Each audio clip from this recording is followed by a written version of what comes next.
Stoichiometry आज हम लोग एक नया टॉपिक स्टार्ट करने जा रहे हैं रसायन शास्त्र में, जिसमें कि रसायन शास्त्र का तुम्हारा पिछले लेक्चर में हम लोग मूलानुपाती सूत्र, अनुसूत्र, प्रतिशत संघटन के आधार प्रतिशत संरचना दिया हुआ है, तो कैसे हम लोग उसका मूलानुपाती सूत्र या अनुसूत्र प्राप्त कर सकते हैं, इस सब पर कुछ क्वेश्चन भी बताए थे। तो आज हम लोग स्टार्ट करते हैं। तुम लोग जाहिर है कि एनसीईआरटी का जो बुक है उसका एक्सरसाइज तुम लोग बना रहा होगा, उसका जो क्लास चैप्टर 1 का जो एक्सरसाइज है, जो प्रश्न दिए हुए हैं वो सब भी बनाओ, बीच में जो उदाहरण दिए हुए हैं वो सब भी सॉल्व कर लो और एक्सरसाइज भी बनाओ। जहाँ दिक्कत हो तो हमसे प्ले स्टोर से राइस्टोरियल ऐप डाउनलोड करो, उसमें तुमको डाउट क्लासेस, लाइव क्लासेस सभी के हिंदी अंग्रेजी में नोट्स, या तुमको जेई मेंस एडवांस इन सब क्वेश्चन, तो एनसीईआरटी एग्जाम्पलर या एनसीईआरटी बुक के लिंक ये सब सारे उपलब्ध हैं। तो उसको डाउनलोड करके तुम हमसे संपर्क भी कर सकते हो। जिसको पर्सनल हमसे संपर्क करना है, पर्सनल हमसे कोई मदद लेनी है पढ़ाई के संदर्भ में, तो हमसे बात भी कर सकते हो। उसमें मेरा व्हाट्सएप नंबर, मोबाइल नंबर ये सब भी मिल जाएगा।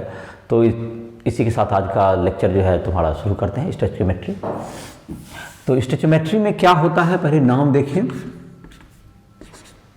स्टोइकियोमेट्री ये अंग्रेजी भाषा का ही शब्द है, उसी को हिंदी में लिख दिया गया है स्टोइकियोमेट्री। तुम्हारे एनसीईआरटी बुक में यही हिंदी किया हुआ है, स्टोइकियोमेट्री।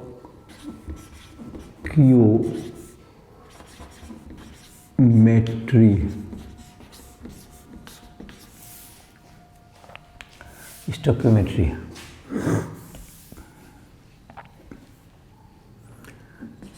स्टोइकियोमेट्री में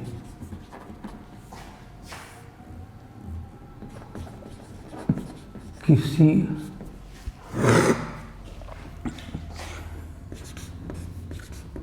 रासायनिक प्रतिक्रियाओं में, किसी रासायनिक प्रतिक्रियाओं में भाग लेने वाले प्रतिकारकों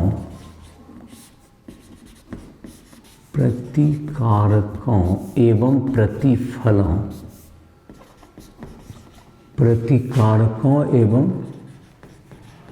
प्रतिफलों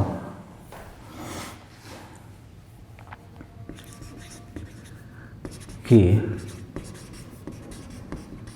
द्रव्यमान के बीच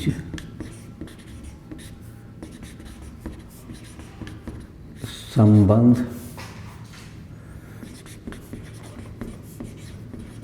स्थापित किया जाता है। संबंध स्थापित किया जाता है। तो जैसे कि एक उदाहरण से इसको समझते हैं। जैसे कि एक उदाहरण लेते हैं, जल हाइड्रोजन और ऑक्सीजन प्रतिक्रिया करके जल बनाता है। इसी उदाहरण से हम लोग समझते हैं, हाइड्रोजन और ऑक्सीजन प्रतिक्रिया करके क्या बनाया, जल बनाया। तो इन दोनों को प्रतिकारक कहते हैं। ये प्रतिफल हो गया, रिएक्टेंट, और ये प्रोडक्ट, या हिंदी में प्रतिकारक H2 और O2 क्या है, प्रतिकारक हुआ। दो प्रतिकारक हुए और एक प्रतिफल H2O बना। अब पहले जो है इसको रासायनिक समीकरण पर जो आधारित गणना करते हैं हम लोग, तो उसमें पहले इसको जो है संतुलित कर लो, तभी इसका पता चलेगा। तो पहले O तो यहाँ पर एक ही है, यहाँ पर 2 है, तो इसको 2 से गुना कर देते हैं संतुलित करने के लिए। तो 2 परमाणु हो गया दोनों साइड O का। अब इसका 4 परमाणु हो गया, तो इधर 4 परमाणु पूरा करने के लिए क्या कर देंगे, इधर 2 से गुना कर दिए, तो 2H2 प्लस O2 से क्या बन गया, 2H2O। तो ये तुमको हो गया। और जब किसी की प्रावस्था को देनी होती है तो ये सब गैस में है, और ये भी गैस में है, और ये जल लिक्विड में हो सकता है। तो इसके लिए क्या कहते हैं, इसको जैसे कि इसको G दे दोगे तो गैस हो गया, इसको G दे दोगे तो ये क्या होगा, गैस हो गया। ये H2O में दे दो, अगर सामान्य ताप पर है तो ये लिक्विड हो गया, L हो गया, द्रव हो गया। तो इसमें देखो ये संबंध है, ये जो दो आगे लिखा हुआ है तो ये 2 मोल कहलाता है। ये दो अणु भी कह सकते हो, दो अणु H2O, एक अणु किसका, ऑक्सीजन का, और 2 अणु किसका बन गया, जल का, ऐसा भी लिख सकते हो इसको। ये 2 अणु H2, एक अणु किससे प्रतिक्रिया किया, एक अणु ऑक्सीजन से मिलकर के 2 अणु किसका बनाता है, जल का बनाता है, ऐसा कह सकते हैं। ये भी सही होगा कहना। मतलब क्या कह सकते हैं कि 2 अणु हाइड्रोजन या डाई हाइड्रोजन भी इसको बोल देते हैं, H2 को डाई हाइड्रोजन भी बोलते हैं। 2 अणु डाई हाइड्रोजन एक अणु डाई ऑक्सीजन से प्रतिक्रिया कर 2 अणु जल का निर्माण करता है, ऐसा बोल सकते हैं इसको। अणु जैसे है तो अब इसको कोई कहना चाहे कि नहीं हम अणु 2 अणु के बजाय हम बोलेंगे इसको 20 अणु, तो जाहिर है इसको 10 से गुना करिए, इसको भी 10 से गुना कर दीजिए। तो मतलब 20 अणु डाई हाइड्रोजन 10 अणु डाई ऑक्सीजन से प्रतिक्रिया करके 20 अणु किसका बनाते हैं, जल का बनाते हैं। ये भी सही है। 100 से गुना भी कर सकता है कोई, तो कोई जाहिर है कि 6.022 गुना 10⁻23 से भी गुना कर सकता है इसको, जिसको हम लोग मोल कहते हैं। जो पिछले लेक्चर में हम लोग देखे थे कि इसको क्या कहते हैं, मोल कहते हैं। तो कोई व्यक्ति क्या कर सकता है, इसको 2 मोल कर सकता है। इसको क्या कर सकता है, 2 मोल, 2 मोल। इसका क्या हो गया काम, इसका हो गया 1 मोल,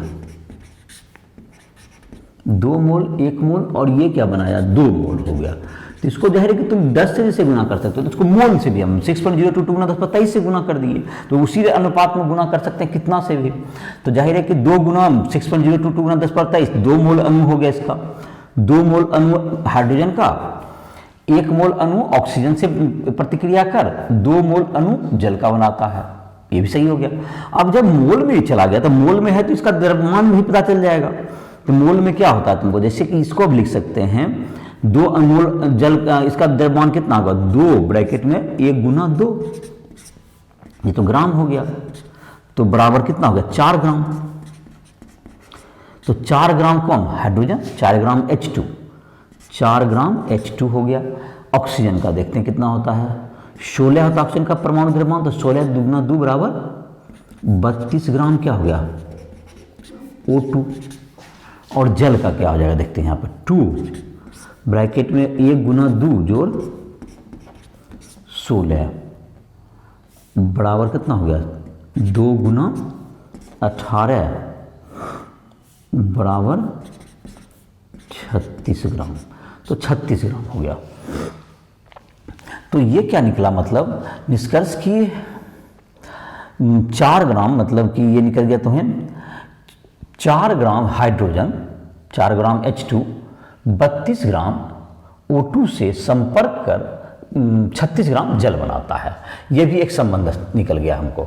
ये भी कह सकते हैं, वाक्य में क्या कह सकते हैं हम लोग, 4 ग्राम डाई हाइड्रोजन, लिख नहीं रहे इसको सुन लो, 4 ग्राम किसका हो गया H2 का, 2 गुना 1 गुना 2 4 ग्राम यहीं से बोल देते हैं। 4 ग्राम डाई हाइड्रोजन 16 दूनी 32 ग्राम क्या हो गया ऑक्सीजन से संपर्क कर इसका कितना निकला 36 ग्राम जल बनाता है। ऐसा आप कह सकते हैं।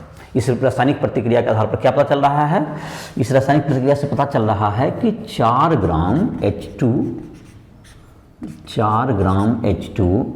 32 ग्राम O2 से प्रतिक्रिया कर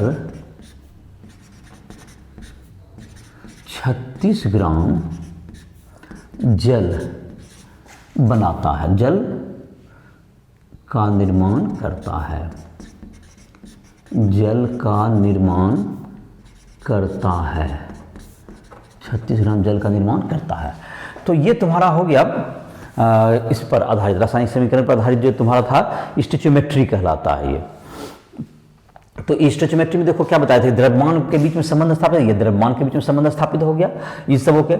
अब जैसे किसी प्रश्न में पूछता है, इसी में से कुछ प्रश्न जैसे बनाते हैं जो पूछा जा सकता है। तो एक प्रश्न ये हो सकता है, यहाँ पर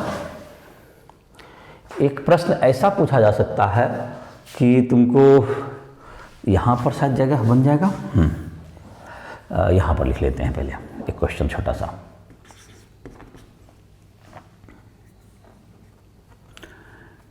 1 ग्राम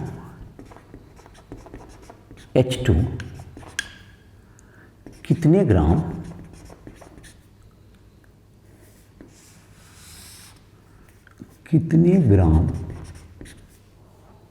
O2 से प्रतिक्रिया करता है। तो ये क्वेश्चन हो गया। इसका उत्तर क्या होगा देखो। तो इसका जब बनाने लगेंगे तो देखो हाइड्रोजन और ऑक्सीजन से प्रतिक्रिया करने की बात कर रहा था। हम लोग क्या करेंगे, H2 प्लस O2 से H2O लिखेंगे, अभी जो लिखे थे उसी का इसे प्रयोग करेंगे। तो फिर से इसे कर दिया, इसको संतुलित करेंगे, O को पहले संतुलित करना जरूरी है सब लिखने से पहले। अब क्या लिख देंगे इसको, 2 गुना 1 गुना 2 मोल, 2 मोल बराबर क्या होगा 4 ग्राम। इसका होगा 16 गुना 2 बराबर 32 ग्राम। 32 ग्राम से। और यहाँ इस प्रश्न में जल की कोई चर्चा ही नहीं है, द्रव्यमान की। संतुलित भले करना जरूरी था, उसके बाद अब इसकी काम जरूरत नहीं है हमको। इसमें क्या पता चलता है हम लोग, 4 ग्राम H2 32 ग्राम O2 से संपर्क करता है। क्योंकि 4 ग्राम H2 32 ग्राम O2 से प्रतिक्रिया करता है। इसलिए कितना का पूछा गया प्रश्न में, 1 ग्राम। 1 ग्राम कितना हो गया, प्रतिक्रिया कितना से 32/4 ग्राम बराबर 8 ग्राम O2। आंसर 8 ग्राम आंसर हो गया तुम्हारा। 8 ग्राम से प्रतिक्रिया करेगा। तो इस प्रतिक्रिया के आधार पर हमने बना लिया। अब अगर इसी में पूछता, क्वेश्चन में देता कि O2 का ही द्रव्यमान दे देगा 8 ग्राम और पूछता कि कितना ग्राम ऑक्सीजन से प्रतिक्रिया करता है, यहाँ इस लाइन को उलट देते। 32 ग्राम O2 कितना ग्राम से प्रतिक्रिया करता है, 4 ग्राम हाइड्रोजन से करता है, तो 1 से इसलिए 8 से निकाल देते। तो प्रतिक्रिया को जैसे दूसरा, अब अगर जल का इसमें पूछेगा कि बताइए कि 4 ग्राम हाइड्रोजन मतलब कितना ग्राम जल बनाता है जब ऑक्सीजन सफिशिएंट मात्रा में हो। तो क्या करते हैं हम, अब 4 ग्राम ऑक्सीजन हाइड्रोजन से कितना ग्राम जल बनता है, यहाँ पे नहीं लिखे, यहाँ पे लिखा हुआ है तो 36 ग्राम जल बनाता है। तो 36 ग्राम जल बनाता है 4 ग्राम, तो 1 ग्राम से कितना, फिर जितना ग्राम से आपने दिया उससे निकाल लीजिए। तो एक ही नियम पर इसमें क्या कर सकते हैं हम लोग, अब सब सारे प्रश्न को बना सकते हैं। और जल दिया हो तो उस वाक्य को पलट के लिख देंगे, उल्टा करके लिख देंगे। मतलब जो दिया हुआ रहता है वो बायां साइड लिखते हैं और जो निकालना होता है वो दाहिना साइड रखते हैं। और आप आसानी से, जैसे किताब वगैरह में क्या करें, एक ही नियम पर लिखा हुआ नहीं रहता है, डायरेक्ट ही लिख देता है वो मतलब कि नीचे वाला लाइन लिख देता कि मतलब कि इसमें जैसे अभी लिखता बुक में अगर बनाता तो ये लिख देता इतना ग्राम से प्रतिक्रिया करता है, फिर एक इसका मतलब बड़ा द्रव्यमान बराबर इतना, मतलब शॉर्टकट में उसको लिखा हुआ किताब में देखोगे उसका भाषा मतलब एक नियम नहीं लिखता। तो इसको तुम लोग नोट डाउन कर लो। इसको बोर्ड साफ करते हैं। तो और भी कुछ प्रश्न देखते हैं इसमें। इसको बोर्ड को साफ कर रहे हैं।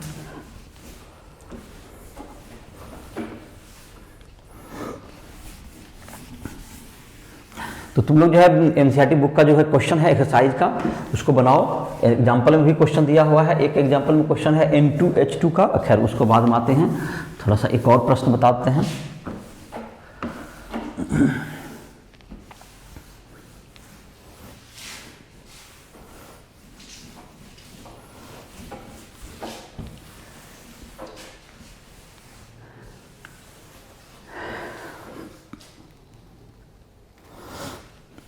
मोल का मतलब होता है कि आयतन में भी हम लोग संपर्क कर सकते हैं। देखो जैसे क्या है, एक क्वेश्चन जैसे देते हैं,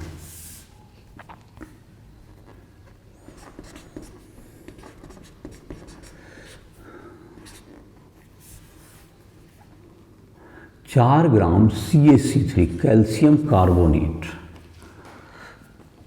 4 ग्राम कैल्शियम कार्बोनेट को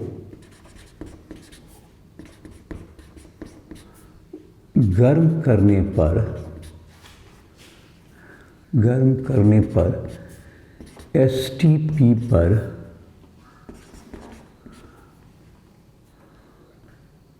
कितना आयतन CO2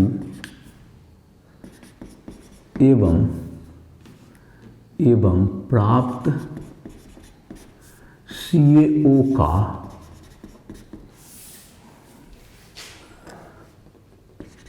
द्रव्यमान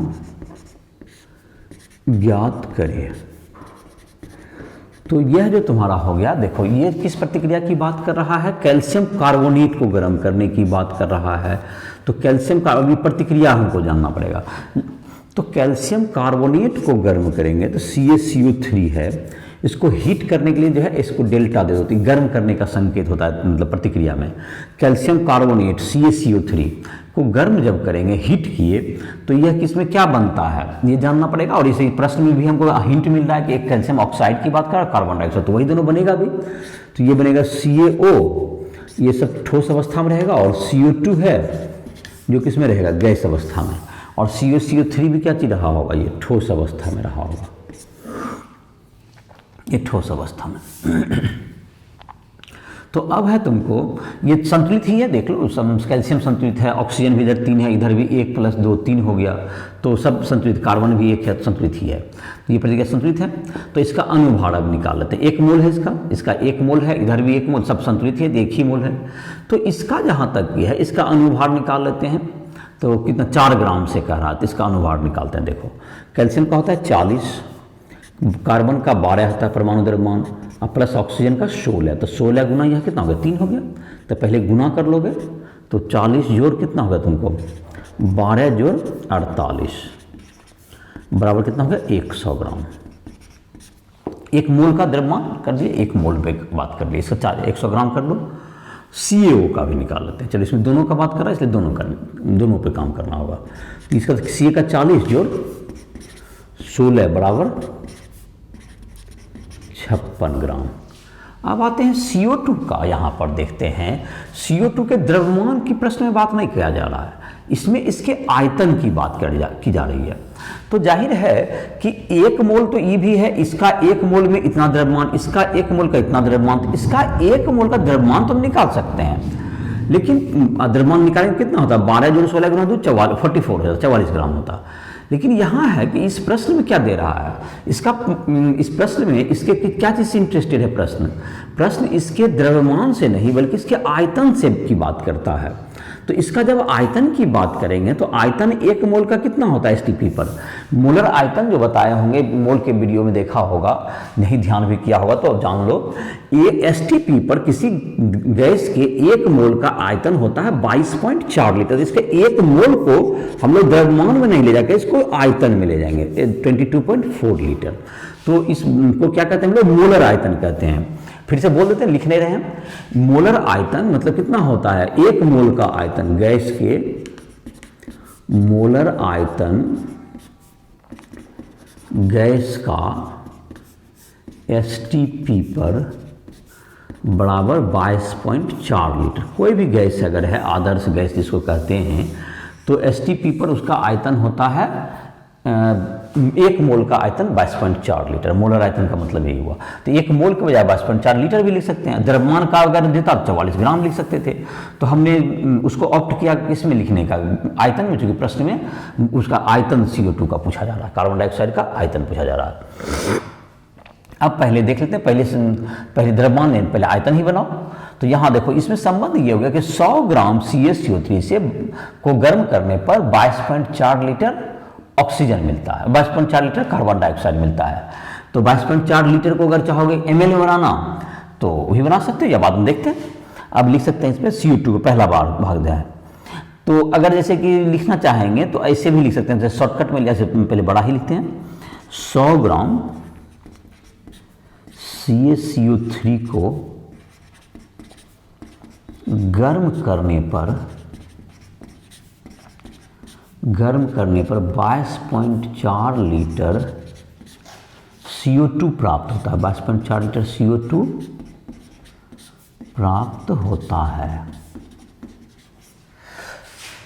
इसलिए पहले 1 का निकाल लो, 1 से कितना हो जाएगा, 22.4 लीटर बटे 100, 22.4 लीटर बटे 100। इसलिए कितना का निकालते हैं हम लोग, इसीलिए हम लोग निकाल लेते हैं। अब 1 का निकाले तो फिर निकाल लेते हैं, कितना निकाल, तुम्हारे पास प्रश्न में है 4 ग्राम, तो 4 ग्राम का निकाल दो। 22.4 बटे 100 गुना 4 हो गया ऊपर, इतना लीटर में आ जाएगा, इतना आयतन। तो 22.4 गुना 4 हो गया, तो 89.6, 4 जा 16, हाँ 89.6 आप बटे 89.6 बाय 100 और गुना 1000 कर दो, तो ये हो जाएगा मिलीलीटर हो गया, ये हो गया ml हो गया, मिलीलीटर, मिलीलीटर बदल गया, ये 1000 से गुना कर दिया तो 10 से गुना हो गया, तो 896 हो गया, 896 ml हो गया इसका। तो ये हो गया इसका आंसर, कार्बन डाइऑक्साइड का हो गया मात्रा, आयतन निकल गया।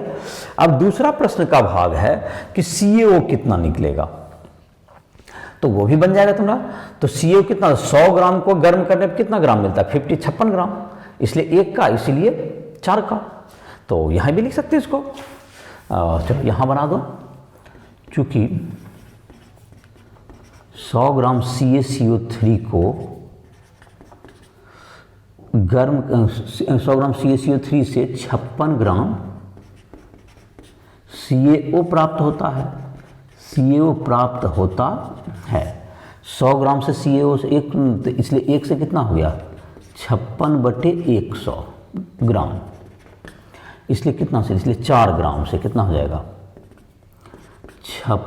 56/100 गुना 4 ग्राम, 56 गुना 4 कितना हो गया, 224, 2.24 ग्राम, ये क्या हो गया, आंसर हो गया ये 2.24 ग्राम आंसर हो गया इसका। तो 56 गुना 4 बराबर 2.24 ग्राम, तो यही हो गया तुम्हारा इसका जवाब हो गया। चलो, तो 2.24 ग्राम मतलब तुमको क्या प्राप्त हो गया, तो इसका प्राप्त हो गया मात्रा, किसका मात्रा, इसका हो गया 2.24 ग्राम, चूँकि 100 ग्राम से कितना हो गया, 56 ग्राम, तो इसलिए 4 से कितना हो गया, 2.24 ग्राम। तो निकाल दिया तुम्हारा, दोनों का आंसर हो गया, दोनों आंसर हो गया, एक ये भी आ है कार्बन डाइऑक्साइड का, एक ये हो गया। तो समझ में आ गया कि पहले रासायनिक समीकरण लिखना पड़ेगा, इसमें रासायनिक समीकरण को संतुलित करना पड़ेगा, उसके बाद जैसे भी है तुमको क्या करना पड़ेगा, जो भी जिसका द्रव्यमान पूछा उसका द्रव्यमान दे दिया, जिसका आयतन ने पूछा उसका आयतन भी निकाल दिए, इस प्रकार से क्या होगा, तुम्हारा क्वेश्चन बन गया। तो इसको नोट कर सकते हो।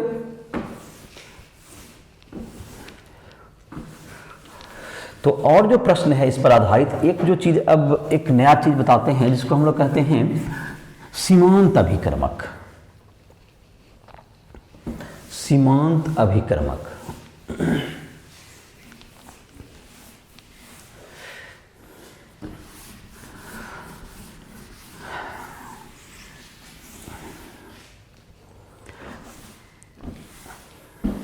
तो तुम लोग अपना क्वेश्चंस वगैरह बनाओ एक्सरसाइज से, जो एक्सरसाइज पहला है एनसीईआरटी बुक का, उसमें क्वेश्चन को हल करने की कोशिश करो, धीरे धीरे उसको बनाओ।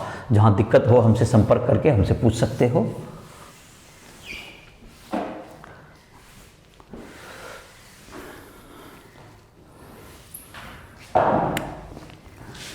सीमांत अभिकर्मक, सीमांत अभिकर्मक या प्रतिकारक, अभिकर्मक भी कहते हैं या प्रतिकारक भी कहते हैं इसको हिंदी में, सीमांत प्रतिकारक। अंग्रेजी में इसको कहते हैं लिमिटिंग रिएजेंट, लिमिटिंग रिएजेंट। वह प्रतिकारक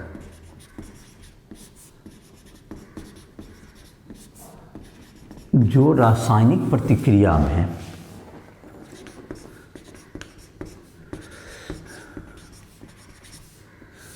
रासायनिक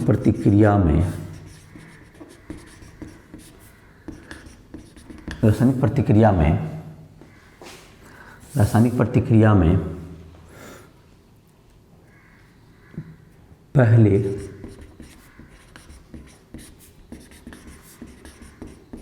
समाप्त हो जाता है,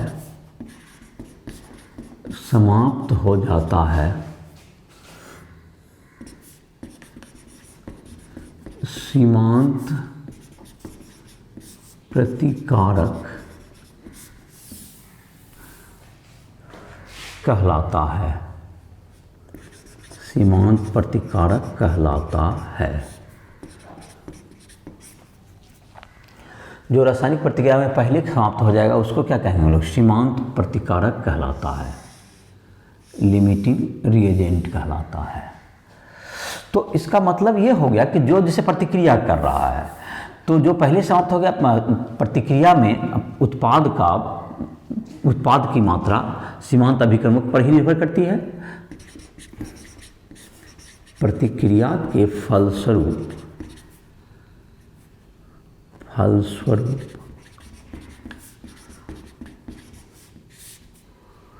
प्रतिफल की मात्रा, प्राप्त प्रतिफल की मात्रा भी कह सकते हो, प्राप्त प्रतिफल की मात्रा सीमांत अभिक्रमक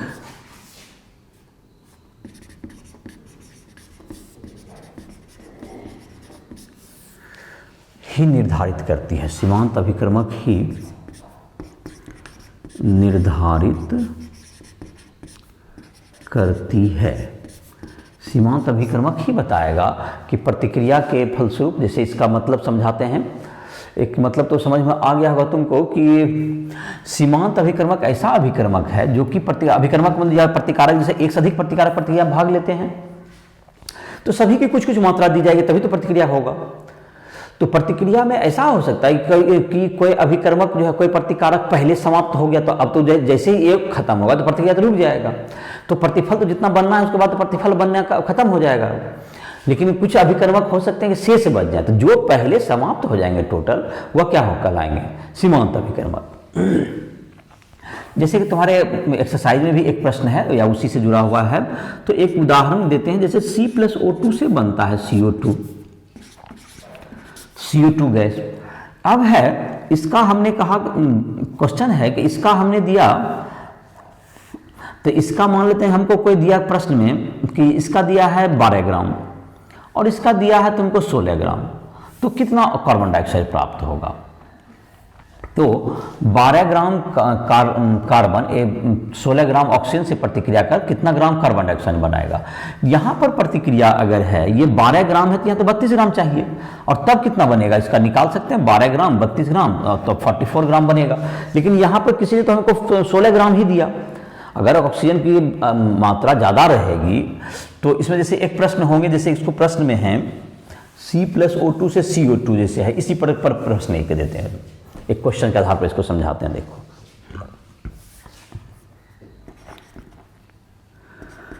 12 ग्राम कार्बन,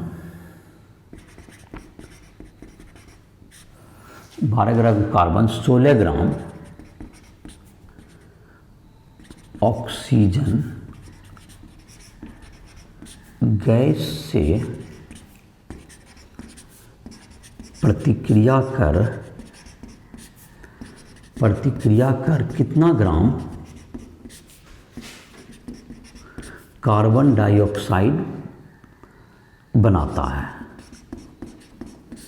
कितना ग्राम कार्बन डाइऑक्साइड बनाता है? C+O2 से क्या बनेगा? इधर CO2 बन जाएगा। ये हो गया तुमको। अब जहाँ तक कि मोल की बात है इसका, तो इसका जहाँ तक है 1 मोल, इसका 1 मोल, इसके 1 मोल से प्रतिक्रिया करता है और इसका 1 मोल बनाता है, ऐसा तो है। लेकिन यहाँ प्रतिक्रिया में 1 मोल का मतलब क्या हो गया तुम्हें? यहाँ 12 ग्राम है, ये यहाँ 12 ग्राम हो गया, इसका 32 ग्राम है, इसका निकाल देंगे 12 जोड़ 16 गुना 2 बराबर 44 ग्राम है इसका बनेगा। लेकिन 12 ग्राम रहेगा इसका और 32 ग्राम इसका रहेगा तो 44 ग्राम बनेगा। लेकिन यहाँ पर जो प्रश्न है, यहाँ तो 12 ग्राम तो है इसका, लेकिन इसका 16 ग्राम ही है, तो जाहिर है कि इसके जो दिए गए मोल हैं, दिए गए मोल इसका तो क्या है? कम है, या जिसमें जो यहाँ जो लग रहा है, यहाँ तो 32 ग्राम तो है नहीं, 32 ग्राम रहता 44 बनता, तो इसमें को क्या होंगे? तो दिया गया इसका तो आधा मोल ही दिया गया है, तो 12 ग्राम से प्रतिक्रिया करने के लिए 32 ग्राम चाहिए, लेकिन O2 की मात्रा 16 ग्राम ही है, अर्थात O2 सीमांत अभिक्रमक है यहाँ पर, अर्थात O2 क्या हो गया? सीमांत अभिक्रमक है। तो यहाँ पर जैसे देख लेते हैं 12 ग्राम C से प्रतिक्रिया करने के लिए के लिए 32 ग्राम O2 की आवश्यकता है, O2 की आवश्यकता है। इसलिए O2 सीमांत अभिक्रमक है,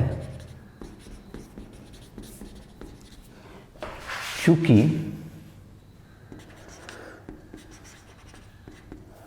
दी गई मात्रा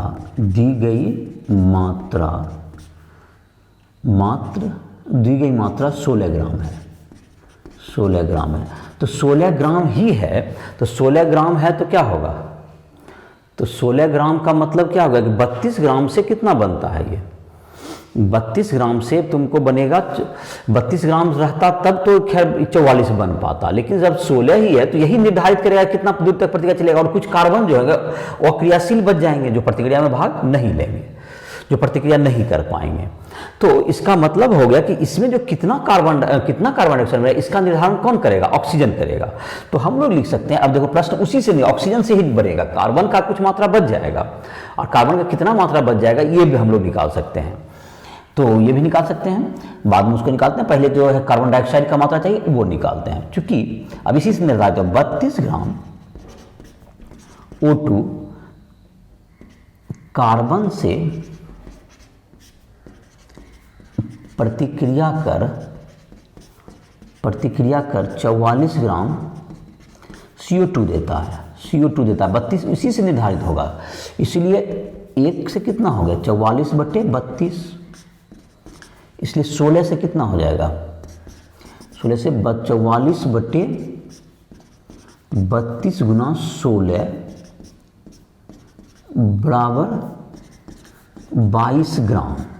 तो 22 ग्राम यही आंसर हो गया तुम्हारा, 22 ग्राम CO2 प्राप्त होगा। और अगर कोई 12 ग्राम से बनाता तो 12 ग्राम से 44 ग्राम बोलता है आंसर, लेकिन 12 ग्राम से वो बोलने वाला गलत होगा, क्योंकि 12 ग्राम से इसलिए गलत हो जाएगा कि यहाँ पर जो है तुमको 12 ग्राम तो खैर कार्बन तुम्हारे पास है ज़्यादा, लेकिन ऑक्सीजन है ही नहीं उतना, 32 ग्राम रहता तभी तो 32 ग्राम ऑक्सीजन चाहिए था उसके लिए, जो हमारे पास है नहीं उपलब्ध। तो इसलिए क्या हो गया तुम्हारा, ये जो दिया गया था ये गलत हो गया। तो अब तुम्हारा अगला है, जैसे कितना, कोई पूछे कितना कार्बन बच गया, तो कार्बन का मात्र कितना खपत हुआ होगा, तो 32 ग्राम में 12 ग्राम का खर्च है, 32 ग्राम में 12 ग्राम कार्बन का खर्च है, तो 16 ग्राम में कितना हुआ होगा, एक का कितना हो गया, 32 में 12 का खर्च है तो 1 में 12/32, तो 6 में कितना हो गया, उसका आधा हो जाएगा, 12 से 6 मतलब 12 में 6 हुआ तो 32 में 16 हो जाएगा। तो 16 ग्राम में 16 ग्राम से कितना खर्च है, तो 32 में तो इसका 6 ग्राम ही खर्च होगा, 32 में 12 है तो 16 में कितना खर्च हुआ 6 ग्राम, तो 6 ग्राम कार्बन क्या हो जाएगा, बच जाएगा। जो अकेले कार्बन बचने से प्रतिक्रिया तो हो गई नहीं, क्योंकि ऑक्सीजन चाहिए, ऑक्सीजन अब हमारे पास रहा नहीं, तो इस प्रकार से क्या होगा, कार्बन डाइऑक्साइड का बनना भी रुक गया। तो हमारे पास हमको कितना मात्रा में कार्बन डाइऑक्साइड मिलेगा, 22 ग्राम ही मिलेगा।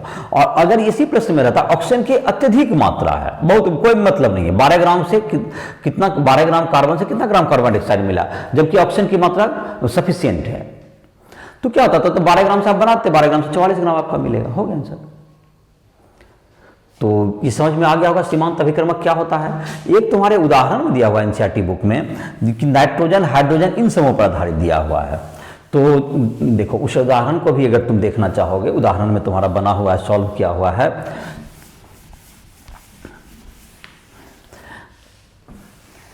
तो इसको मिटा दे रहे हैं, सीमांत अभिक्रमक का परिभाषा हो गया तुम्हारा।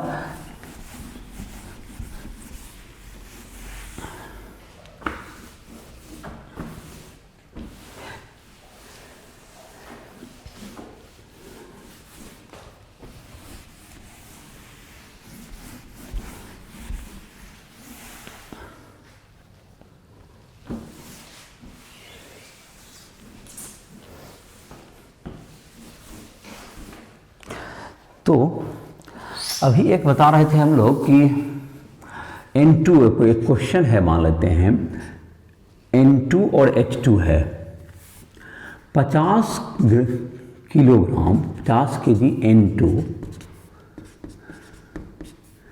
एवं 10 केजी H2 की प्रतिक्रिया से कितना NH3 प्राप्त होगा, अमोनिया प्राप्त होता है। NH3 को अमोनिया गैस कहते हैं। तो इसका पहले प्रतिक्रिया लिखते हैं, रासायनिक प्रतिक्रिया। तो देखो N2 गैस ही है, N2 प्लस H2 से बन गया NH3। ये दोनों तरफ से प्रतिक्रिया होती है, व्युत्क्रमणीय प्रतिक्रिया, इसलिए इस तरह का संकेत देते हैं NH3। तो सब गैस ही है, इसे लिखना चाहो लिख दो गैस को G।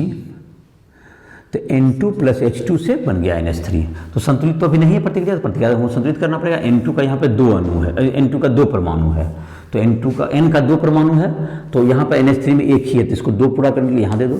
अब हाइड्रोजन के 6 हो गए यहाँ परमाणु, यहाँ पर कितने हैं, इधर 2 हैं, तो इसको क्या से गुना करते हैं, 3 से गुना कर देते हैं यहाँ पर, तो 3H2 तो हो गया तुम्हें।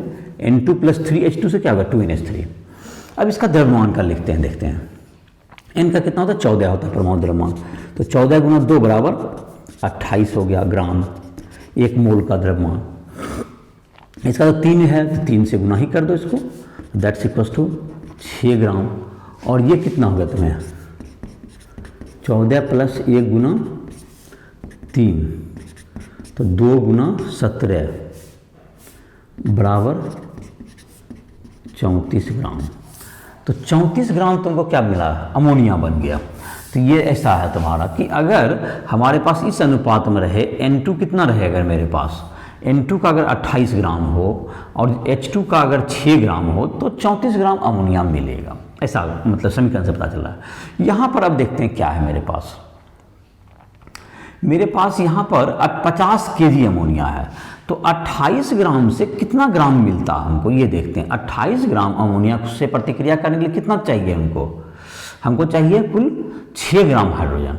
तो 50 किलोग्राम से प्रतिक्रिया करने के लिए कितना चाहिए हाइड्रोजन, तो देख लेते हैं। तो कौन मात्रा कम पड़ता, चूंकि 28 ग्राम N2 6 ग्राम H2 से प्रतिक्रिया करता है, H2 से प्रतिक्रिया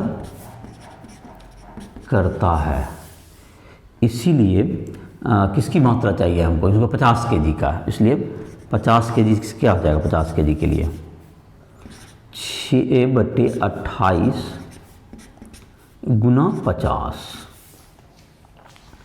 kg, तो 300/28, 6 गुना 300/28 kg, 300/28, तो ये 10 से थोड़ा सा ज़्यादा हो गया। तो इसका मतलब है कि H2 का मात्रा थोड़ा सा कम हो गया। देखो 10 पॉइंट कुछ हो गया, ये 10 पॉइंट समथिंग, 10.1 के आसपास चला गया, 10.1 भी नहीं, 10 पॉइंट कुछ हो गया ये, तो 10 पूर्णांक कुछ हो गया, 10 पूर्णांक हो गया तुम्हारा 20/28 हो गया, 10 पूर्णांक 20/28 kg इतना लगेगा तुमको, क्योंकि हमारे पास तो 10 ही है। तो N2 क्या हो गया था, लेकिन N2 की मात्रा 10 ग्राम ही है, लेकिन H2 का 10 किलोग्राम ही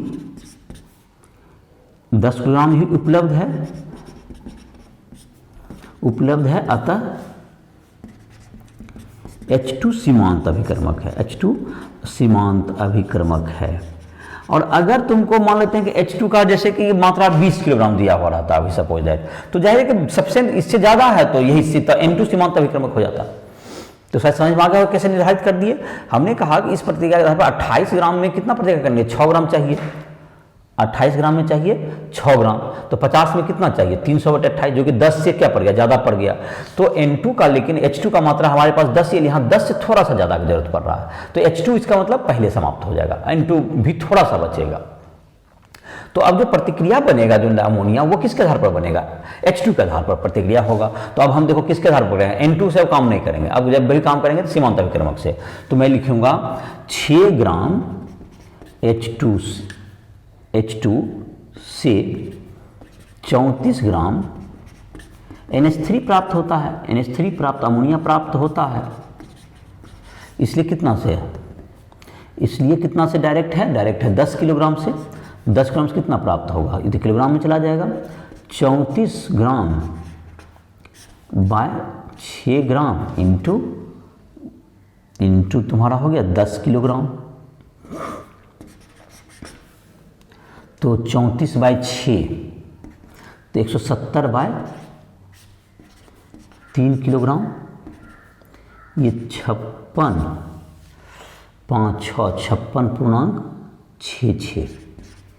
किलोग्राम, यही आंसर हो गया तुम्हारा 56.66 किलोग्राम। तो ये तुम्हारा समझ में आ गया होगा किस ढंग से किया। तो इसको निर्धारित सीमांत अभिकरण निकालने के लिए क्या किए, पहले हम इससे स्टार्ट किए। तो N2 का कितना था तुम्हारा था दिया हुआ 28 ग्राम से कितना 6 ग्राम इसका प्रतिक्रिया करता है, तो 50 से कितना करता है, तो वो 10 से अगर ज़्यादा हो गया तो H2 हो गया सीमांत अभिकरण। अगर इसकी मात्रा जो प्रश्न में दिए गए मात्रा से क्या होती है 10 से कम निकल 9 निकल जाता, तो H2 आपका कुछ बच गया, 10 किलोग्राम का खर्च नहीं है। तो इस प्रकार से तब क्या होता है, तब N2 सीमांत अभिकर्मक होता। तो इस तरह के प्रतिक्रिया में क्या करें, सीमांत अभिकर्मक का निर्धारण कर पड़ेगा, दोनों प्रतिक्रिया के मान दिए हुए हैं तो, और उसके आधार पर क्वेश्चन बना सकते हैं। तो मैंने इस पर भी प्रश्न बता दिया, 2 प्रश्न बता दिया सीमांत अभिकर्मक के आधार पर भी, और एक प्रश्न उधर भी बताया। तो जाहिर है कि रासायनिक प्रतिक्रिया पर आधारित इस तरह का प्रश्न बना सकते हो। एक प्रश्न होता है जिसमें सिर्फ आयतन संबंध पर भी होता है, जो गैस के लिए, जैसे N2H2 ही था तुम्हारा। तो N2H2 का जैसे कि सिर्फ आयतन दिया हुआ है। तो देखो कुछ गैस का, जैसे गैस मिति कहते हैं हम लोग, इडियोमेट्री अंग्रेजी में कहते हैं इसे, तो थोड़ा सा उसका चर्चा कर देते हैं। जैसे तुम्हारी किताब में नहीं लिखा हुआ है, इडियोमेट्री। तो इसमें जो होता है तुमको गैस के आधार पर, गैस की वजह से अभी तुम्हारा जो था question N2 gas plus H2 gas से बन गया अमोनिया, जो बनता है इसका नाम अमोनिया होता है। NH3 का नाम क्या है, अमोनिया, इसको कहते हैं हम लोग अमोनिया गैस। और N2 और H2 का नाम जानता है कि नाइट्रोजन और हाइड्रोजन। तो इसमें देखो गैस के आधार पर इसका कहेंगे तो इसका एक एवोगाड्रो का एक नियम जो बताए थे सूत्र, जो कि कुछ यहाँ पर डिफिनेशन पिछले क्लास वगैरह में इसी अध्याय में बताए थे। एवोगाड्रो का नियम था कि किसी भी ताप और दाब पर, अगर ताप और दाब समान हो, किसी गैस के आयतन भी समान हो, तो उसके मोल भी समान होते हैं, उसमें अणु भी समान होते हैं और उसके मोल भी समान होते हैं।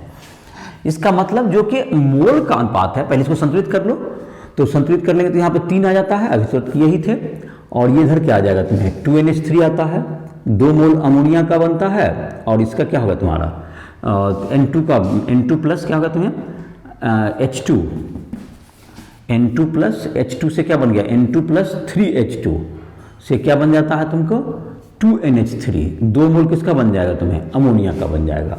तो इधर हो गया तुम्हें N2 प्लस H2 जो कि तुम्हारा गैस ही है सब, और इधर बनेगा तुमको 2NH3 गैस बन जाएगा। तो 2NH3 गैस इधर कर दो, इसका 2 मोल हो ही गया तुम्हारा, 2 मोल संतुलित हो गया तुमको 2NH3, तो 2 मोल तुम्हारा बनेगा और 3 मोल इसका 1 मोल। लेकिन यही मोल का 1 मोल 3 मोल और 1 मोल, इसका 3 मोल और इसका 2 मोल। अब मोल से हम लोग को इसमें गैस के रूप में करना था, आयतन के रूप में अगर बात करना है तो इसको कहते हैं 2 आयतन, मतलब इसका आयतन हो गया 1 आयतन कर दें, इसका 1 आयतन, मतलब आयतन का मतलब हो गया तुमको ml में कर दो, लीटर में कर दो, जिसमें कहना चाहो। इसका कितना होगा तुमको 3 आयतन, इधर कितना बनेगा 2 आयतन, 2 आयतन, यही हो गया 1 आयतन N2। 3 आयतन किससे प्रतिक्रिया करेगा, 3 आयतन, 3 मतलब 1 लीटर अगर कहा जाए N2, 1 लीटर कह दें, 1 लीटर अगर कर दें इसे, तो इसका कितना हो जाएगा 3 लीटर, इसका कितना बनेगा 2 लीटर बनेगा। ऐसा भी आप कह सकते हैं।